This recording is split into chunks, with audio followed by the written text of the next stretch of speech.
the horror movie discussion podcast hosted by Kenny and Heather. And hi, I'm Celina. We have a guest star this episode from Heather's other podcast.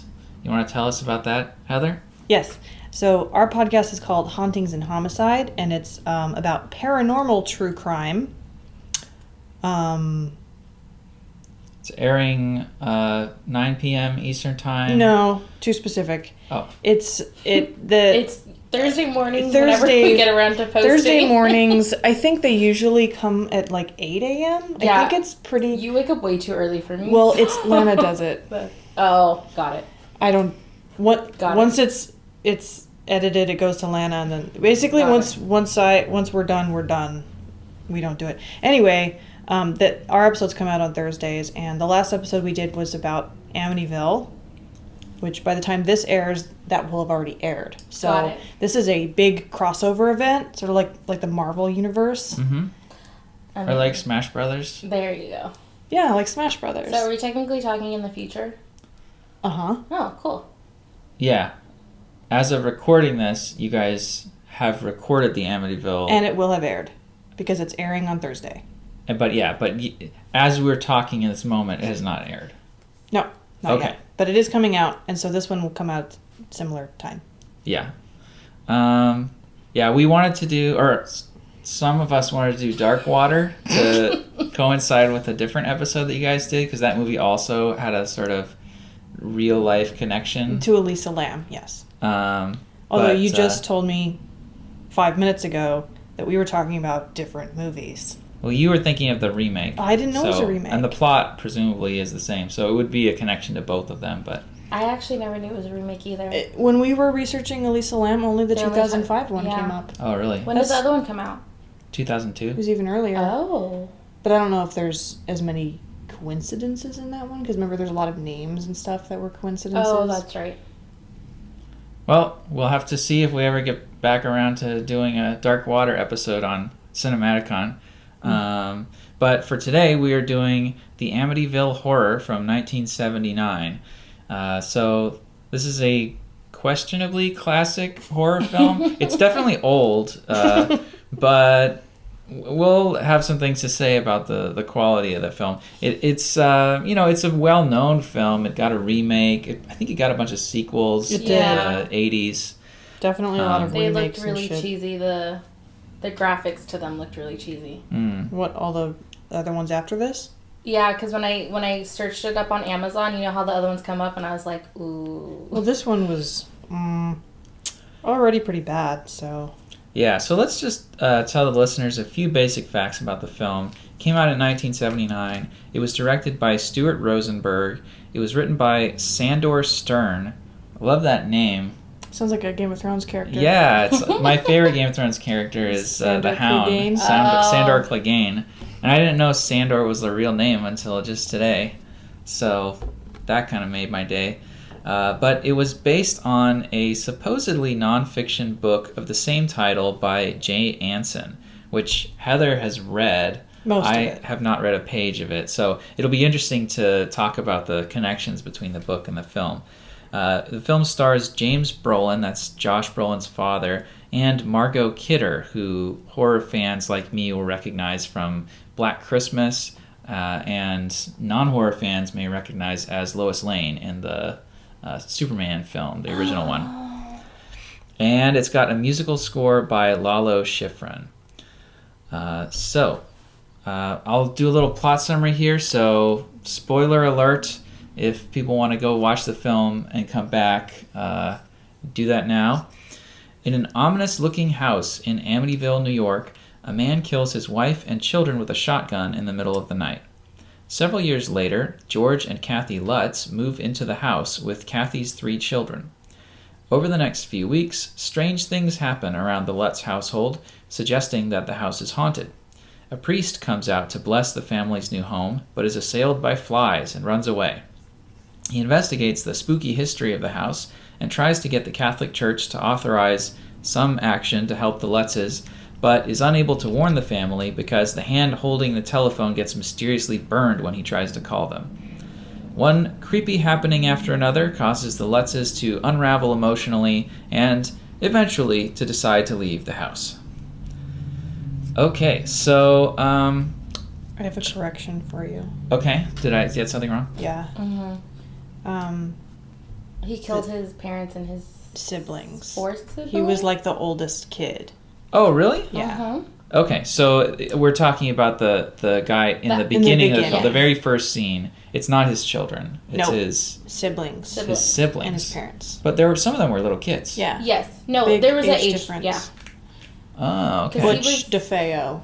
Yes, Ronald Jr. Ronnie Jr., a.k.a. Butch. He was like 23, and his other siblings were, I forget their ranges. They were like 12, 13, 10. There was actually a couple things 8. they got wrong with the beginning, but whatever. Yeah, well, we don't have time to go over it. I know.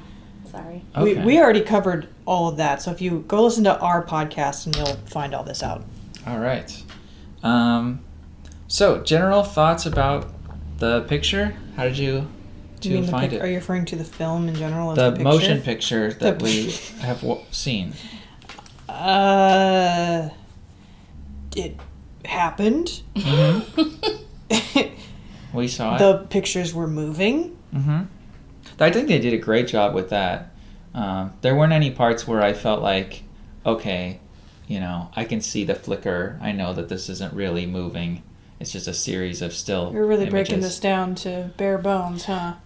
I feel like it was good. Like, for what it was good. I think you're just really relieved that you weren't scared to death. I think so. No, but I think, like, even the shots where they keep, like, going back to the house, like, they were ominous. Like, I think maybe I just hated it because, well, not in general, but especially the beginning where they kept doing the gunshots and the flashbacks and stuff. It's so loud. And that was it's supposed to be like that. They're a little too similar to jump scares for me. The movie does have a huge dynamic range to it. The audio, right? So, like, there's... One way to put it. There's certain sounds, like a cat meowing or a gunshot going off, that are, obviously the loudest things in the film. But then most of the film's audio is way down at the other end. Yeah. And James Brolin in particular, he just mumbles all his lines. I told you to put the subtitles on. Nothing bothers me more when I have to either keep turning up the volume or keep turning it down. And this is one of those times where you would have to do both constantly. And I understand that was, like, part of his, like, character because he was going crazy, but enunciate, please. Enunciate, and also, like, maybe we could mix this sound just a little bit better so that it's not so drastically different, so that I don't have to have a heart attack every 3 seconds. I feel like every single time the gunshot, I was still just stunned every time it happened, even though you'd think eventually I would expect it and maybe chill a little bit. Nope. Every single time. Just jumped. Yeah. I feel like by far the most cheesiest part, and I think the part that gave away the, like, time it was made, was the pig. That was pretty cheesy. And the little, like, glowy, just, like... Yeah, it was just, like, the 2 little lights. It's pretty lame. Eyes, yeah. Yeah. Especially because, like, I don't know about you, but when we covered that, when I pictured it in my head, it was really scary. Yeah. Like Jodie's glowing red eyes. You know what it reminded me of? What was that kid's toy where you put the light bright? Yeah. Do you remember? I just thought it was just 2 little, like, light brights in the dark. Like, that's all I pictured. Yeah, it was pretty clear that they were electronic lights that we just had out there. This is the scene in the film where Amy, the daughter of the Lutzes, has an imaginary friend named Jodie, and at one point she tells her mother, oh, she jumped out the window, and the mother looks out the window and she sees a pair of glowing yellow eyes out of the window. So that the eyes could have been done better, I guess. But overall, I think the sort of bread and butter kind of filmmaking here was pretty solid. Like, this is a pretty solidly made late 70s picture. There were certain sequences where I thought they were really good. Like, I liked the part where the priests are driving their car and they, like, crash it. Like, there was some pretty cool car stunts with that. Like, they kind of knew what they were doing as far as filming a scene where a car's, careening off the road and the front end is coming up and, all this crazy stuff. And I mean, I would say overall, like, the cinematography it's not like inspired, but it gets the job done. This isn't a bad movie in the sense of, like, I don't know, Troll 2 or, one of these movies where it's just, or Manos, The Hands of Fate, where it's, like, incompetently made. This is a competently made film, but my problem is more in the writing. I feel like this movie just meanders and doesn't feel like it's going anywhere. Like, one thing after another happens, but I didn't get any sense of, like, a connection between the events. It's like, okay, they're in the house, it's haunted, so a haunting sort of thing happens. And then the next scene is the same thing, and the next scene, it's like... I think that even goes up to the end. Like, the end, it was just like, oh, okay. And the end, they just leave. Yeah, there was no big... And I think that's the hard part coming from just knowing the story. There should have been a lot more that they did to kind of, like, have this big, crazy ending to make them... I don't know. It was kind of weird. So you feel like maybe they should have changed the story more from the real-life story to give it more of a conclusive ending? Allegedly, what happened in real life was a lot more insane than what happened in the movie. Well, let's talk about that. What are some changes that you guys noticed from the book? Well, there was no levitating. Like, is there a lot of levitating in the... Yeah, like the kids were supposed to be levitating, and what's her name, Kathy, was supposed to be levitating, and that's what, like, freaked him out so bad. That Like, when were they, and like, the beds sleeping were in their supposed to bed be, and like, then they start floating raising around up? the room, like being, like, pushed around the room by some unseen entity, making all kinds of loud noises. I wonder if they took that out because it was too similar to The Exorcist, because that happens in The Exorcist, right, where she levitates above the bed. Oh, okay. That makes sense. Yeah. When did The Exorcist come out? 1973. Okay, so that even happened before the Lutzes even moved into the house. Yeah, they probably took it from They probably took it from The Exorcist. Because I don't think any of that happened. I don't think any of that happened. I think they watched The Exorcist and are like, drank some wine and said, we'll go with it. Okay. Yeah, well, for all the schmucks like me out there that don't know the real story, can you, like, give a really quick summary of not what happened in the house, but, like, what happened after? Like, what's the story around, these Lutz people and how they tried to explain what happened to the world and so forth? What do you mean? Well, I understand that there's some amount of drama where the book... So how is it that... Because the book isn't written by any of the Lutzes, it's written by somebody else. So he must have told somebody the story, and then this guy wrote the book, Jay Anson. But then I guess there's been some drama around the book where people have accused it of not being accurate. Oh. So what's the deal with that? It's your department. So there's, a lot of great flies, because that's also not... You guys, I feel like the movie's coming to life. For the listeners, Kenny, there's a fly that's... Did you catch a fly and set it loose into Is this there house? a cross somewhere that's going to come upside down? Like, do I need to know Is that something? blood? Oh. What is that? That must be what that is. It just appeared this morning. All right. Kenny, I'm done. Is there also going to be a satanic pig rolling Is there a pig? Just tell me right now if there's a pig. Well, there's my pet pig, but that's the only... Okay, we're done. Anyway, so there's a lot of, like, discrepancies, like this person says this and this person says that, whatever. What, like other members of the Lutz family? No, I'm going to tell you. So Ronnie DeFeo Jr.'s lawyer... So Ronnie DeFeo is the one who killed his family. Okay. Yes.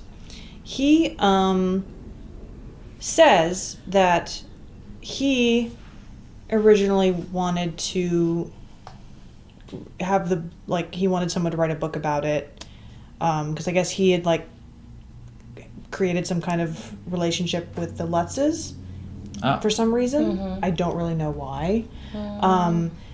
And I guess they were like, I don't know, they had some kind of falling out. I guess this guy... Okay, no. It's because the Lutzes didn't want any of that money to go to Ronnie DeFeo because this is his lawyer, right? So, I guess he was going to get some of this payout. Book money? Mm-hmm. Yeah. And so the Lutzes were like, no, we're not comfortable with that. And so this guy was like angry. Mm-hmm. They left on bad terms. And so he went around telling everyone, oh, all of this story was created over several bottles of wine one night. Like, we all came up with it together. Like, it's all fake. How is this convicted murderer having wine with... The lawyer. The lawyer. The lawyer of said the that. convicted murderer. Okay. Yes. I see. So he claims it's all nonsense. I guess George Lutz later on also said, yeah, we embellished it a little bit. Like, the stuff coming out of the walls wasn't real. And I know he recounted one other aspect, at least that I can think of. I can't remember what. But the flies. The flies was fake. But the stuff in the movie, like the well in the basement and stuff, that's not true. That was never even in the book or anything. Was there a doorway to hell? There's a doorway. I don't think it's to hell, but there was a weird secret passage. But Kathy Lutz found it in the like a cupboard. She got it. Opened a cupboard and noticed that the wall in the back was like, I think this goes to something. And they found like a little secret room, which was the quote unquote red room. And I don't know what they used it for. I think Red room. Right. I think I'm ignoring you. I think the family before the DeFeos used it for something. Oh, got it. Didn't we find out about the original owners? Yeah, like the people. Excuse me. Why are you leaving? I think he's trying to kill a fly. I just have to get a fly. Oh, okay. I don't know why he left this recording. He's only making his life more difficult. Maybe he wants us talking in it. No. I promise you, that is false. Okay. So, you are explaining how this is all a sham. Was I? Yes, because the lawyer said I'm saying they made it up, and then Lutz himself said also sham. that it was made up. Lutz says that he embellished. Mm-hmm. Sure. And then when your whole story is ridiculous, and then you say, "Oh yeah, there was part of it that was made up." All credibility. Yeah. Fine. Sorry. I mean, I don't think any of it was real. I think he made it all up. I mean, I explained this on our podcast. I said I think the truth is somewhere in the middle. I think that maybe they felt a ghostly presence in the kitchen, and maybe they heard some weird noises, and and then they decided. This kind of gets to one thing we were talking about while we were watching the movie, which is you let me talk while we were watching the movie.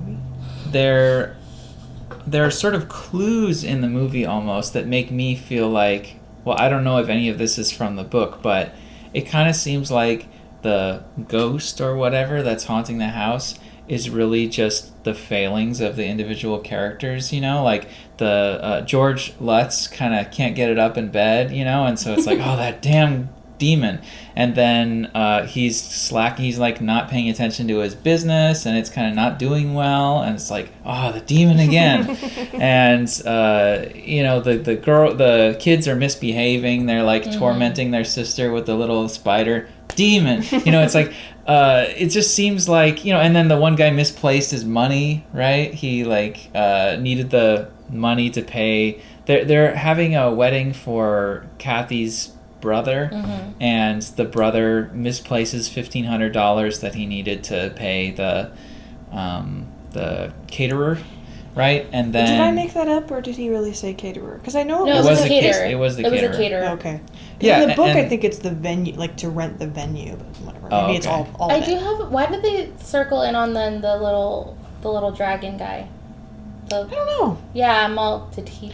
Oh, because in the book there's like a lion statue that keeps popping up, and they keep like tripping on, and it's like shows up in different places in the house, and Kathy hates it. You come downstairs and you step on some Legos. Demon. Yeah. It's like, oh, these are pretty normal things to happen to a family, but they just had like a really bad couple of weeks right after they moved into this new house, and they decided to blame the house. Yeah.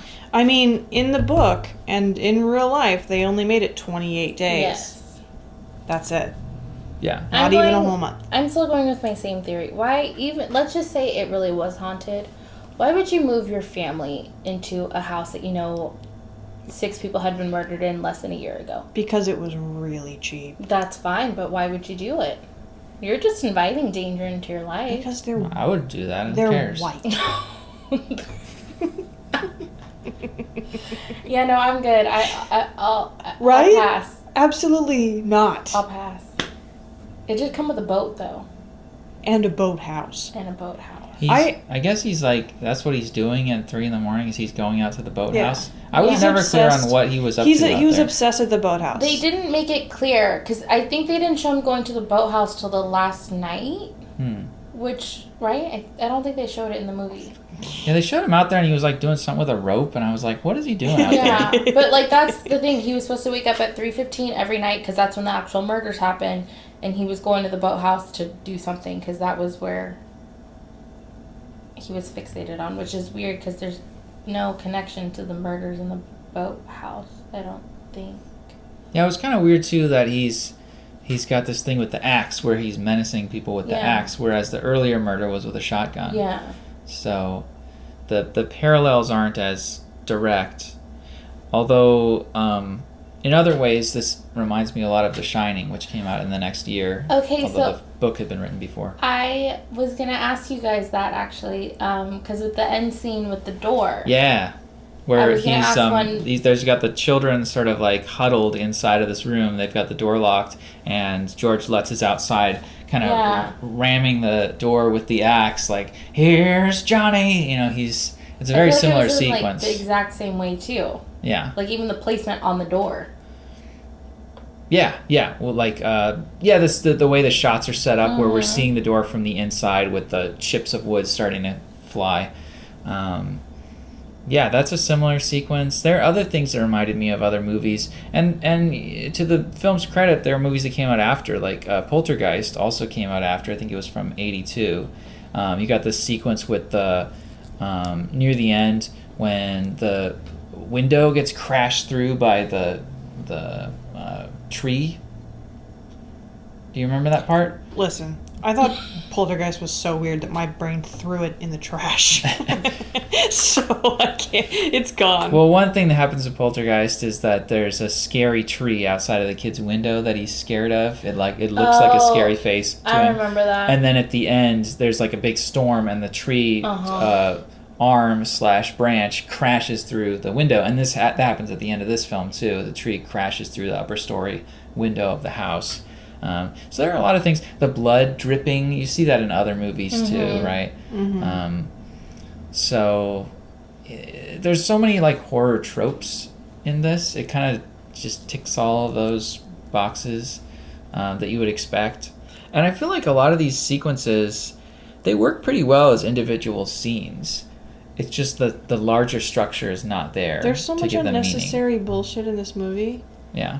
It definitely did not need to be 2 hours long. It did not. We did not need 14 scenes of the priest in the phone. Yeah. Chill out. You could have done that twice. Yeah, I feel like if this movie was like 20 minutes long, it would be pretty good. Just a short film. Yeah. Okay. That makes sense. Yeah. I don't know. I think my favorite sequence in the movie. Maybe we should go around and say our favorite scene. My favorite scene is the one where the girl with the headgear gets stuck in the closet. Was she hitting that door so hard that she was bleeding? Is that what they wanted us to believe? Yeah, she was like knocking on it, and she was already bleeding within 30 seconds. There was blood smeared everywhere. Did you see the poor girl? She just looked frail, so that's true. Let her be. She was quite... She had her headpiece. She just... Yeah, so there's a girl with headgear. I think she's like their cousin, I guess. She's the daughter of the brother who's getting married or something like that, and she's over that guy at the was house like 19. But also, it doesn't. With the daughter Amy, and they're playing, and then she goes into the closet, and the door shuts itself on her, and then she's like, you know, scared and trying to get out, and the little girl just kind of sits there ominously staring at the door. She had like a little smirk, I feel like, too. Yeah, and not helping her as she's screaming. And then eventually the light inside the closet goes off, and that makes her even scareder. And nothing happens to her. There's no monster in the closet or anything. But I just found that to be a genuinely scary sequence. Just imagining that yourself in that situation. You're in this scary house, and then you get locked in the closet, and then the light turns off. I would be really scared. My brother, when I was younger, used to do that. He would lock me in the bathroom. It's me. And then he would hold the door, so I would just, like, freak out. So I was like, oh, there's my childhood right there. Yeah, so it's kind of relatable, too. That's like big brother, little brother, like little sister stuff, though, I think. I was the tormentor. So. You're all. Dude, if you ask Kayla all the stories she has of me, the things that I, mostly psychological torture, which is worse, so just ask her. She has plenty of stories for you. Yeah. She'll tell you all about her trauma. So that scene, I think, is a pretty effective scene, but, like, what is it doing in the movie? Like, what, you know, that girl with the headgear, she's not in the film before that scene or after it. She just disappears. Amy, what is the deal with Amy? She seems like she's kind of turning evil in that scene, but then nothing else happens with that. Don't you also think that would have been when Jody would have taken, like, a good opportunity to, like, really mess with her? The scary pig, because she was in the room. Yeah, they didn't do enough with Jody. Yeah. Right. Yeah. I mean, that's another sort of. There's just so many little like plot lines that the film is kind of following. The invisible friend Jody. We sort of gradually get more clues that Jody is a real thing, and then finally we see it, and it's a giant flying pig with red eyes, but we just see it briefly through a window. And then that's that. And, you know, there's no confrontation with Jody. We don't discover that Jody is the spirit of the pet pig of the family that was in the house before or something. I think this is one of those instances where under-explaining happened. Yeah, I was thinking that too. We were talking in a previous episode about how you can under-explain and you can over-explain. I feel like this movie kind of does both. Oh, man. Like, the things that happen don't have any rhyme or reason, and we never get a sense of closure on it.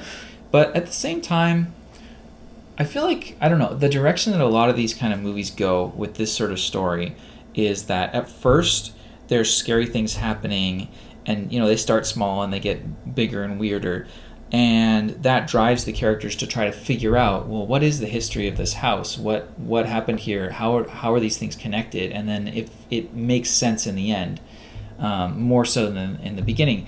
But here it's like we already kind of know as much as we're gonna know from the beginning of the film, because they show us in the first scene the family, you know, the guy murdering his family, and the characters know that too. And it's like, okay, so it's an evil haunted house. We get it. Like it's they should have kept that for later in the film. I feel like maybe they shouldn't have known already. Although, you know, that wouldn't be true to the story. Yeah.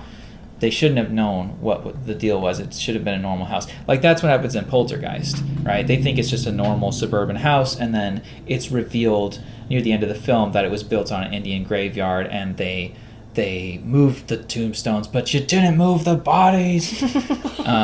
So there's that, and it's like a revelation. It's like, oh, something happened in the film, but in this film, kind of nothing happens. Well, because that would have made sense with Kathy going to the library and having, like, I mean, I know she was shocked that George looked just like Ronald, but I feel like there would have been more of a build-up with that had they not known what had, if we didn't know what had happened in the beginning. And we've kind of already had people telling him that he looks like that guy several times already, too. So it wasn't it's not like a surprise. huge... Yeah.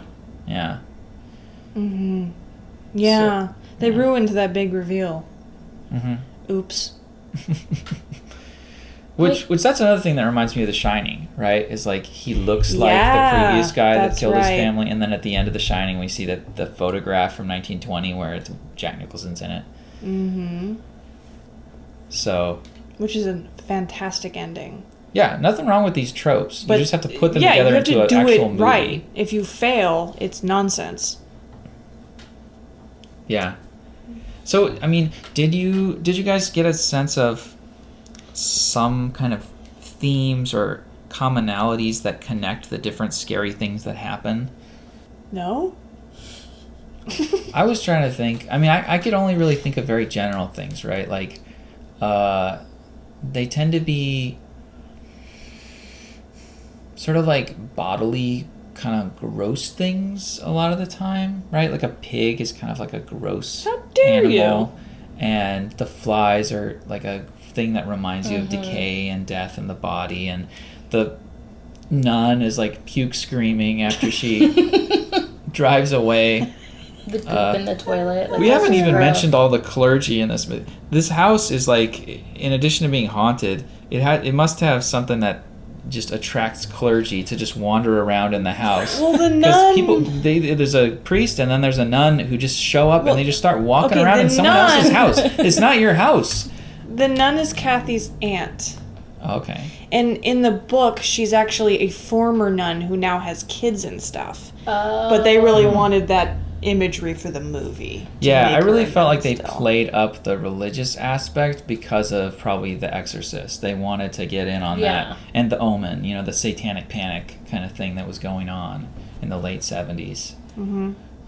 Rosemary's Baby, there's a lot of movies from, Baby. well, that was late 60s, but, there was a lot of really popular films that had this, like, strong religious thing going on. Mm-hmm. I think, to me, the most lackluster, because I feel like they could have done so much more with it, was... Because, obviously, within the first couple minutes of them moving in, they hang the cross on the wall, and you're like, they made such a, like... They literally left it on screen for at least 20 seconds. Like, it was a long pause, so I was like, oh, there's going to be something great with it later. And then when the cross does come back in, you're like, oh, it's upside down. Okay.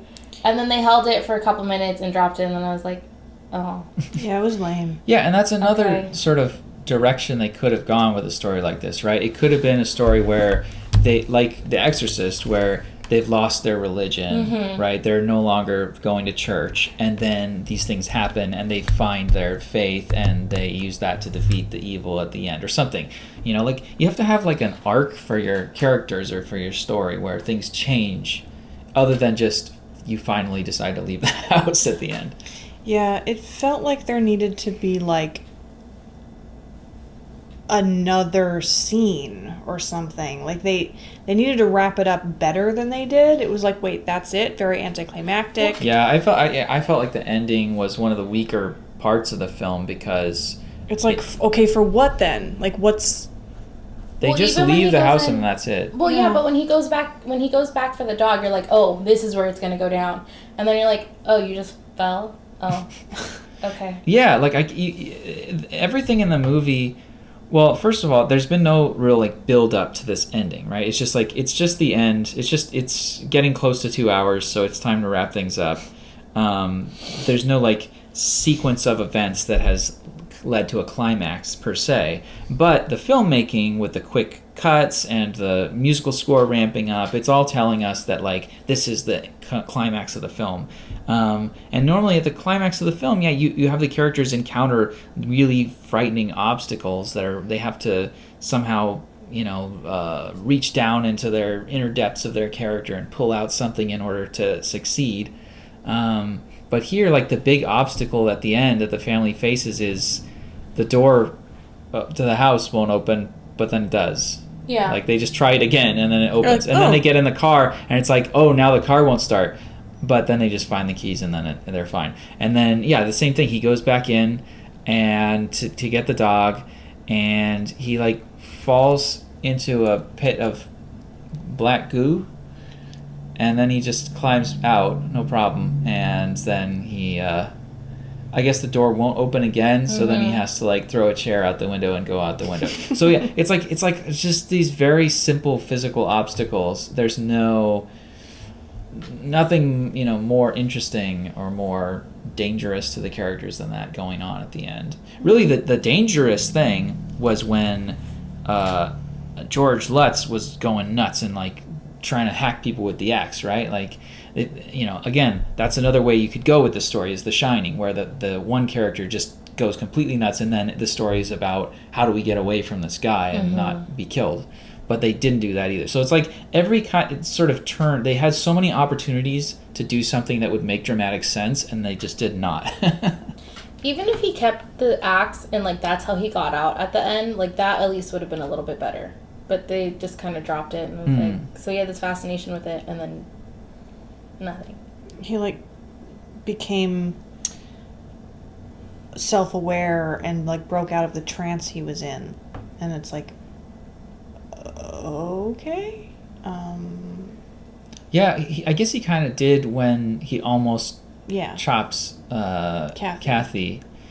And that sequence was really weird to me because there's one shot in which she has old people makeup on. I was just gonna say, it's in the book. Oh, okay. I was like, yeah. So that wait, bothered wasn't me. there another scene where she looked like that, or she had like warts on her face or something? Well, there was a scene in the movie where they're going around to the different rooms with the crucifix, and then he drops the crucifix, and I thought, is it hot? Yeah. And then he has something in marks on his hand, and I thought, it like maybe got super hot, and he's got like burns on his hand. But then she's like touching her face, and her face looks like it's got burns, or maybe she's just wiping the makeup off. I don't know what's going on with that. Yeah, they did a really bad job of explaining all that. In the book, even then, it's not explained super well. It's like, and then Kathy looked in the mirror, and she looked like an old woman, and then they just, like, abandoned. And I'm like, wait, what? Why? What? Yeah. What? It kind of feels like they just, like, kept... How many creepy things can we come up with? Yeah. Like, just throw it all in there. Well, that kind of fits with my thing I was saying, though, of, like, things that are connected to, like, the body and disease and death, right? Yeah. Like, looking old suddenly, I guess, fits with that as well. Yeah. I don't quite know what to make of the black goo, though. I feel like, what is this, Prometheus? It's mysterious black goo all over the place. It's just... Because wasn't that technically supposed to be coming down the stairs and, like, through the wall? Well, not the blood. There's a different scene in the book where it's just black stuff in the toilets. In every toilet in the house filled up with black, unidentified goo. It was, like, overflowing. Got it. It's like, you just have a plumbing problem. I don't know what to tell you.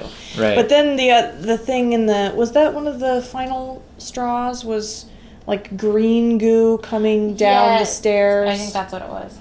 There's different goo. Don't get mixed up. There's green goo and there's black goo. That's what it was. The black goo comes up from the toilets. The green goo comes through the walls. In the movie, it's blood. In the book, it's green. It's also supposed to come in through, like, the locks and stuff on the doors. So, yeah. You know, I think I just figured out what's wrong with this movie. What? It should have been a comedy. Oh. Because should have been, like, Evil Dead. Yeah, well, yeah. I mean, I'm just thinking about, like, the structure of this story is just one thing after another goes wrong for this family, right? Like, they buy this new house, it's supposed to be all nice, but then, all these things happen, the toilets are backing up, there's, you can't find anything that you misplaced. It's like, it's like Mr. Magoo or something, it's like, it's just a series of, a comedy of errors kind of thing, where just one thing goes wrong after another, and they all kind of pile up until it's this ridiculous thing. Like an episode of Faulty Towers or something. There was a movie called Money Pit? Do you know what I'm talking about? I know the title. Is it a Tom Hanks movie? No, I think somebody else is in it. Oh. I know what you're talking Oops. about. Well, anyway, two people buy a house and it's just one disaster after another. Like, it's already been made. Like the movie just needed a laugh track and it would have been fine. Exactly. Yeah. There were certain parts that were funny. We were laughing at the puking scene.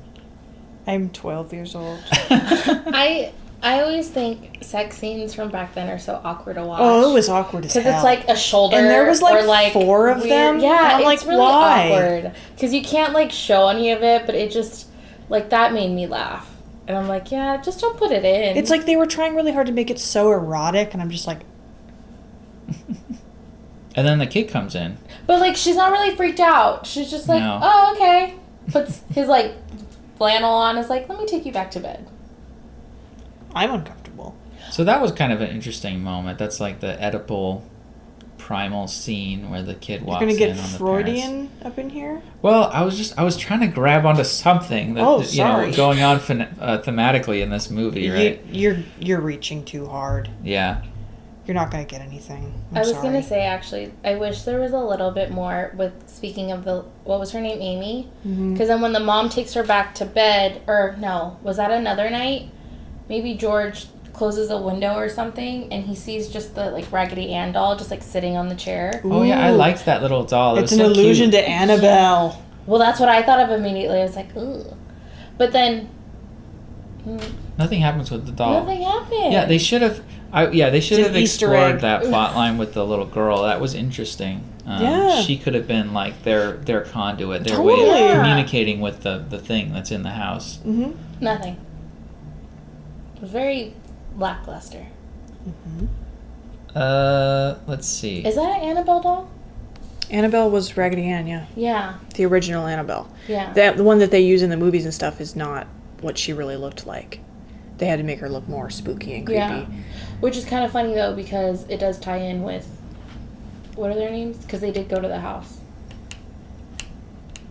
Who are the ones that do all the... Ed and Lorraine? Yes. What about them? Well, because they did go to the house afterwards. Remember? They went to the actual house. Yeah. Something like that kind Which of... is another thing that they didn't do in the movie. They have those two people that I guess they took the place of Ed and Lorraine Oh, is Warren. that who they... Because are No, Ed and I Lorraine mean, in the they- book? Yeah. Oh. Hella yeah. Which they just didn't use, which is the spookiest part. Mm-hmm. Are totally- you back to talking about Amityville? Or are you still talking about Conjuring? We're talking about Amityville. Oh, that has Ed and Lorraine Warren in Yeah, it? From the Conjuring films? Okay. They're real people. Yeah. And they were in the book Amityville. Oh, so this might be part of the Conjuring verse. I don't know what that means. Well, there's like a whole extended cinematic universe of Conjuring films, right? Because there's the Conjuring films and then there's the Annabelle films that are the spin-off. No. And then the other one that came out is now attached to it, too. Was it The Nun? Was that? No, the Spanish one, the... La Llorona? Yeah, Oh, that's part of it too? apparently. Oh, Ah, Christ. cool. Which it's not supposed to because that's the old Mexican, like... Yeah, that doesn't make but sense. They made it make sense. I Okay. guess. So yeah, that's now in that whole realm. Yeah, so they should have put those characters in this. Then they could have been... Yeah, because Part in of the that. book, that's the most terrifying aspect. When, like, they're picking up on the evil energy and they're, like, figuring out, oh, this was never a human, it's a demon, it's an evil spirit, and, you know, all this stuff. Like, that's creepy. When they talk, like we talked about in the beginning, before you're recording, the talking backwards. Hearing people speaking backwards to you. Yeah, there's a sequence in the film, or not in the film. In the book. It's in the book where somebody goes in the basement and they hear themselves talking backwards. Okay, so Ed and Lorraine Warren came in after the Lutzes moved out. The Lutzes were still trying to figure out what to do with this house, because it's their house. Oh, so this happens after the events of the film. Yes. Ah. But I still think they should have used it, because it's one of the most interesting parts. Yeah. So the Lutzes hire Ed and Lorraine Warren, who are demonologists, to come in and figure this shit out, and they hold a psychic slumber party. They get all these psychics that they know to come spend the night, and let's and, like, all see Channel what... 5 was there recording it. Yeah, and then, like, let's see what we can find, and, like, a lot of these people, like, got sick, and, like, you know, oh, I feel this, and I hear this, and one girl said that she was down in the basement, and she was reciting some scripture, and she heard it being said back to her, but backwards. And I read that, and I'm like, oh, I'm done. Goodbye. Yeah, That scared me really That's bad. another case where I feel like they should have changed the story more from the book. You know, they should have taken that and retrojected that back into the main story. You know, like maybe before they leave the house, they decide, okay, let's get some experts in here and see what's going on. Yeah. You know, because, yeah, I think they did have some scenes where they're researching, but it just didn't connect really to what was going on in the house. Like, they've just really found didn't. out more things about things that had happened previously in the house. But George Lutz is like, oh, I can't read.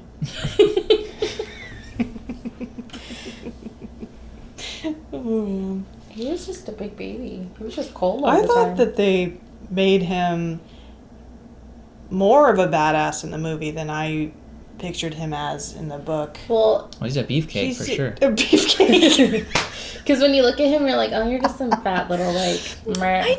He comes off as like such a wimp and just a wet blanket really in the book, and I'm just like, meh. Well, let's talk about the characterization. Do we get a sense of what the Lutzes are like as people in the film? I don't think so. They didn't have much of personalities. Yeah, I feel like George Lutz gets the most characterization of any of the main characters. Yeah. We know he's got a business. We know It's that... not a personality trait. Yeah, well, we kind of get Being a sense of his... Being a beefcake is also not a personality trait. He's got kind of a strange relationship with his new wife's children. Like, he doesn't really interact with them too much, and the girl says, like, oh, Jody doesn't like him. And you get the sense that that's a proxy for her saying she doesn't like her new dad. Because apparently in real life he was actually abusive to them. Yeah, we talked Heather about was that. saying that both parents, like, copped to beating their children. Oh, yeah, in the movie, he slapped her. He does hit her at one point when they get in a fight. And that didn't happen in the book, but I think it's because they didn't want to show them beating children in the movie. Yeah. So rather than showing him abusive towards the kids, they showed him abusive towards her. That's like way more disturbing than what happens in the movie. That they, like, in real life beat their kids. They beat their kids with belts and spoons. And did they say beat the shit out of them too? And did they say that the demon made them do this? Yes, the demon made them do it. Okay. Because to be fair, in Hispanic culture, I've been hit with a belt and a spoon, but. Well, what about Germanic culture? Lutz doesn't sound like a Hispanic name. No, it's not. Lutz is definitely a Germanic name. I guess there's lots of people who beat their children, but I mean, not anymore, because then CPS is at your no, door. no, you can't beat your you can't even spank your kids anymore. I did once upon a time get hit with the belt, but that was just normal. And definitely a spoon and a shoe. Oh, whatever. brush. Ooh, brush. That's a good paddle. Paddle brush. That's a good paddle. Oh boy. Definitely gotten the chancla before. So next time on How to Beat Your Children, we'll discuss what's most effective. Yeah. Yeah, so that's another, I guess, element of the story that suggests to me that they're... Well, I don't even know what to make of that. Why would you make up a story that you beat your kids? I think they definitely didn't make up beating their kids. No, they for sure I did. hope that they did. I hope that was part of I their... hope they beat their children. No, I hope they made it up. Oh. No, they definitely did not, because I watched...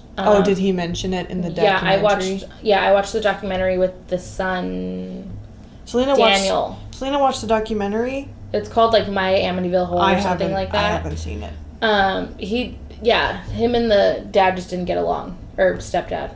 Oh, because he was the oldest of the kids. He was the oldest of the kids. So, yeah, he would have better memories than... Which is interesting, because he's the only one that will talk about stuff. The other ones won't. I do have a big question. Okay. You're scared of a lot of things. Yeah. But yet you like watching these things. Yeah. And then you need Kenny to talk you down from the ledge. Yeah. Kenny's probably like, please stop watching. Please stop. Please stop. Like, we went to Midsummer Scream, which I thought that was all her, like, stuff. And then we went to, like, the dark alley, and she was like, nope. Jump scares. But I feel like that's what horror films are. What's Midsummer Scream? It's like a horror convention. Oh, it was a convention. Mm-hmm. Yeah. Did you see it filmed there, or No. did you just see people walking around in costumes? It's like horror con. Yeah. Okay. Yeah. Cool.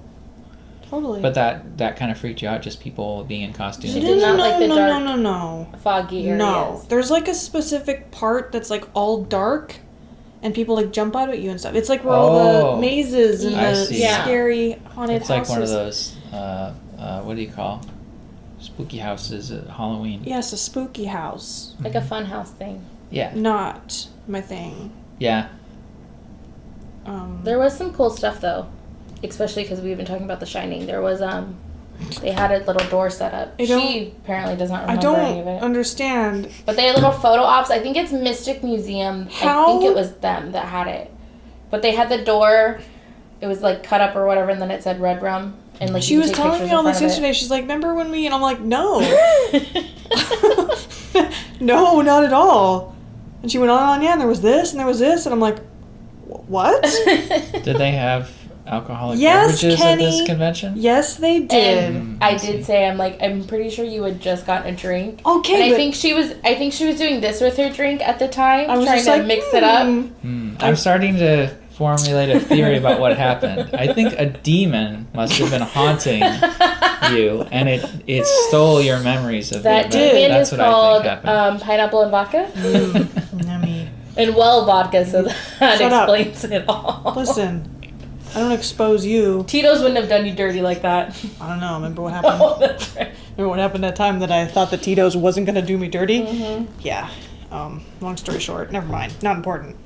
I lost a whole Monday. Anyway, remember that, since we're just talking about nothing now, I'm going to keep doing it.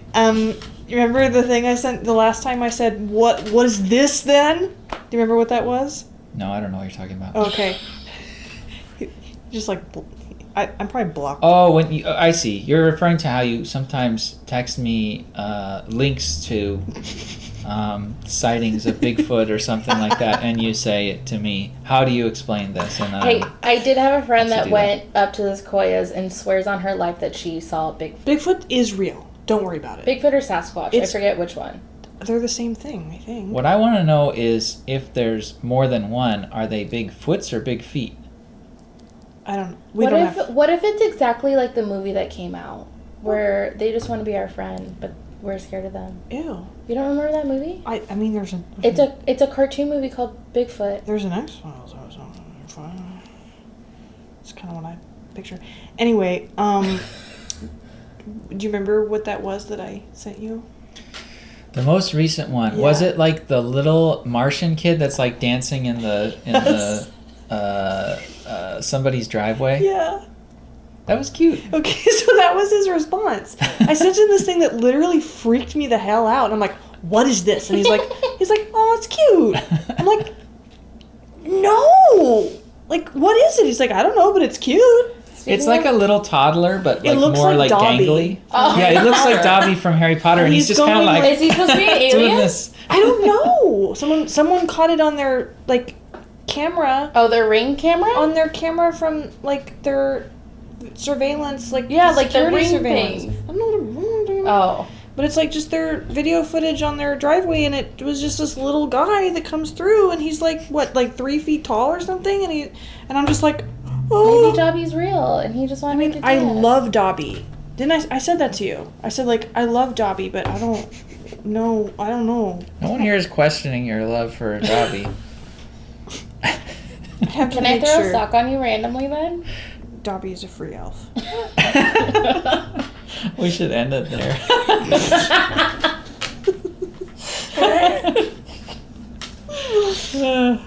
Well, no, we shouldn't, because we have to say what we're gonna watch for next time. You didn't talk about the music. Oh, do you want to talk about the music? I mean, no, but it's on the list. That was the thing that I referenced earlier on. I said, I'm not going to talk about it because it's on your list. Oh, so weren't we talking about something else, though? No. Okay, well, the music, it's just a rip-off of Psycho. I mean, it's a rip-off of various things. Yeah. Right? There's, like, the little children singing. Yeah. That's kind of, like, a lot of things. Yeah. I feel like this is just, like, a mashup of, like, they're like, we're too lazy to make a score, so just, copy-paste. Yeah, I mean, again, I feel similarly to the other elements where I feel like it's competent. It's a competent score, it does a good job. Yeah, because they stole it. Underlining the horror of specific scenes and keeping the tension up and so forth. But I don't feel like... I mean, what else could the composer do? But I don't feel like there's a strong thematic link to what the score is doing in the film. Like the little children singing creepily. It's like, well, I guess there's the little girl who has the imaginary friend, but that's really like tertiary to everything else that's happening in the film. It doesn't add up to it. Yeah, and so it's like, why is that like the theme of the film? This idea of like the creepy children. It's like the film that should be for a film like, you know, a Turn of the Screw movie or something where it's really about the children. And then yeah, this Psycho thing is. There's one sequence where somebody's hand gets jammed in a window, and the score is just Psycho practically. It's just Psycho. And Yeah. What if they were all the same movie studio and they just had a small budget and recycled? It's not the exact score from Psycho, which is kind of a unique score because it's Bernard Herrmann used only a string section from the orchestra for the entire score. There's like a film score nerd. Got it. Like specifically, so. I do like horror movie scores. Yeah. I know you do. And this one, I would say it's not one of the worst. It's not one of the best. It's kind of just, yeah, to me. All right, I'm clear. So, thank you to Celina for joining us on this episode of CINEMATICON Ex Mortis.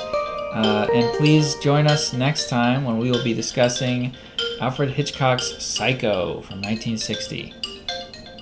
Goodbye. Bye, everyone. Bye.